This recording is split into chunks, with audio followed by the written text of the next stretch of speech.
être noir, ce n'est pas un défaut. Hein. Ça ne devrait pas être vécu comme étant un défaut. Parce que je vois beaucoup de personnes, quand ils partent de chez nous, ils se sentent obligés de se transformer.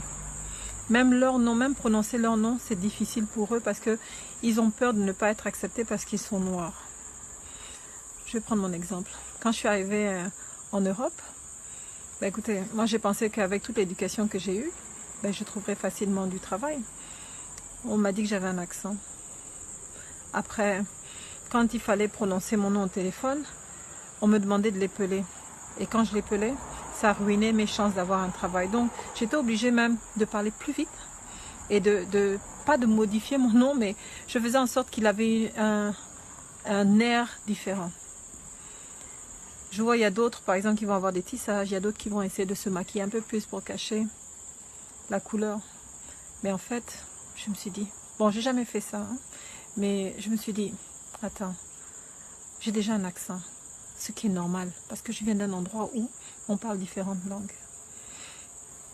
J'ai déjà ma couleur, j'ai mon nom c'est toute mon origine. Je parle une langue qui n'est même pas la mienne à la base. Je pense que j'ai déjà fait plus que les efforts que je devais faire. Je dis toujours, j'ai déjà fait 90%, je parle la langue, je pense dans la langue des autres. Alors, les 10% qui restent, les autres n'ont qu'à faire cet effort d'apprendre à prononcer mon nom, d'apprendre à m'accepter comme je suis. Et moi aussi, je m'accepte comme je suis, je n'ai pas de problème avec ça. Donc, être noir, ça ne devrait pas être un problème. Être noir, ce n'est pas un défaut. D'accord? C'est juste que je viens d'un continent où tout le monde est noir. Et j'en suis fière. C'est comme aussi être africain ou être noir, et être noir aussi à la fois. Ce n'est pas obligé qu'on soit chrétien. Ce n'est pas obligé. Ce n'est pas un crime. Je ne suis pas chrétienne, je ne suis pas musulmane, je ne suis pas bouddhiste. Je suis africaine qui pratique la religion de ses ancêtres, pour lequel je suis fière. D'accord? Je ne suis ni une sorcière, ni une magicienne. Je ne me balade pas avec les boas. Non, pas du tout. Mais simplement que on a hérité du christianisme avec l'arrivée de la colonisation et de l'esclavage. Et il ne faut pas renier ce fait-là.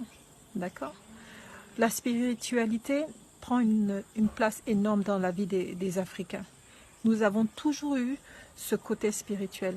Et d'ailleurs, on a tous besoin d'entretenir ce côté intérieur de notre corps. Mais je me rends compte que nous nous sommes perdus en route. Là, le temps des excuses, dire que c'est la faute des autres, oui, mais bon, maintenant, on est à un âge où on est conscient, on sait que bon, là, ça ne marche pas. Je ne suis ni chrétienne, ni musulmane, ni bouddhiste. Je suis fière d'être ce que je suis.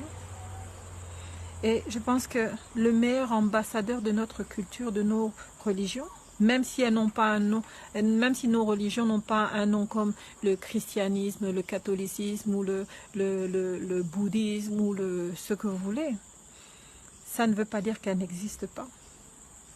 Ça n'existe, ça ne veut pas dire ça. Ça veut simplement dire que nous prions différemment. Nous prions certainement un même Dieu, mais avec nos propres outils. Et pour cela, nous devrions en être fiers.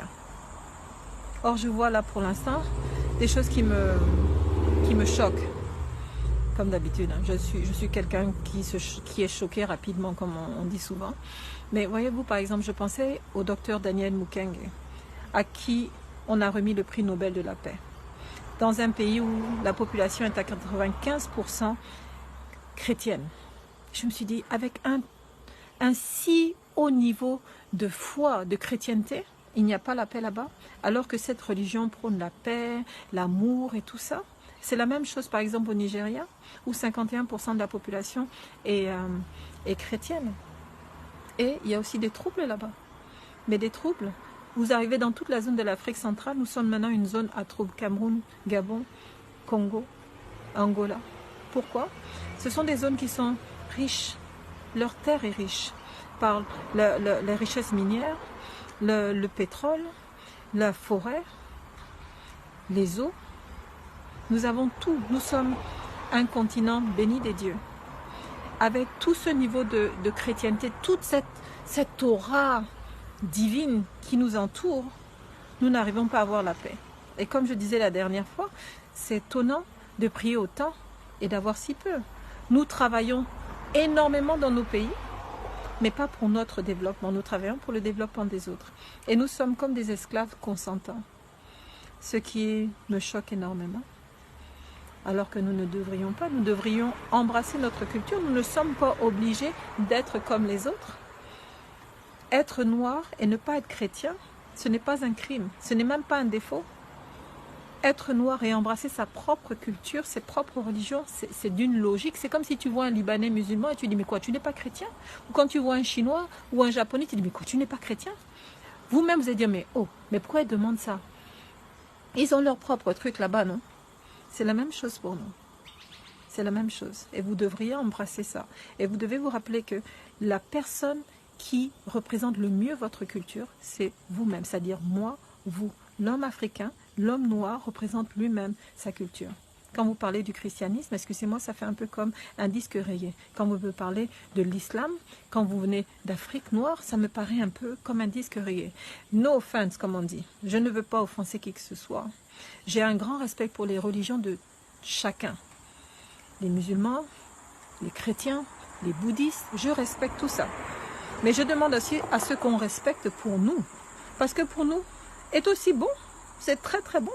Et c'est encore bien meilleur parce que c'est adapté à notre mentalité, c'est adapté à notre personnalité. Donc, regardez un peu. Si on remet le prix Nobel de la paix à Dr Mukwege dans un pays qui est censé être le plus religieux, le plus chrétien en Afrique, alors que tout le monde sait les barbaries qu'il y a là-bas, et ce n'est pas une invention des médias, puisque quand on remet le prix Nobel de la paix à un Africain qui se bat justement parce que ses conditions de travail et l'environnement dans lequel il travaille est tellement inhumain, c'est à se demander à quel point toute cette chrétienté, toute cette aura divine est inefficace ou efficace. Je vous laisse le soin d'y réfléchir.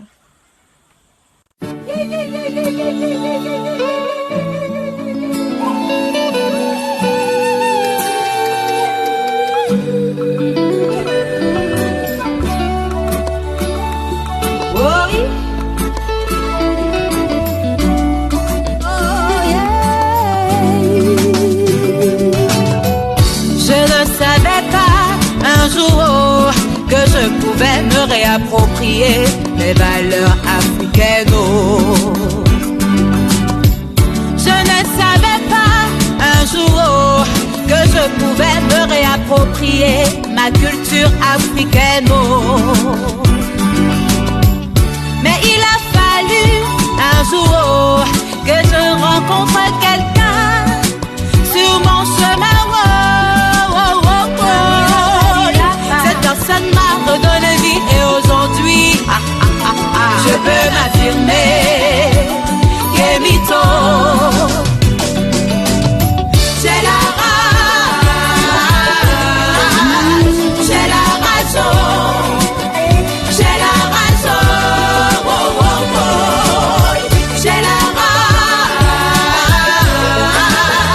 j'ai la raison, j'ai la raison. Je suis Néferet, la beauté de la femme des noirs, Moutméré, Imed, Osiris, femme sacrée, femme sainte. Désormais je sais qui je suis, je sais où je vais, je connais mon histoire. Oh, oh, oh, oh. Porteuse de Jess, de pierres précieuses, la mère de l'humanité. Oh, oh, oh, oh. J'ai la rage, j'ai la raison, j'ai la raison. Oh, oh, oh. J'ai la rage, j'ai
la rage, yeah, yeah, yeah.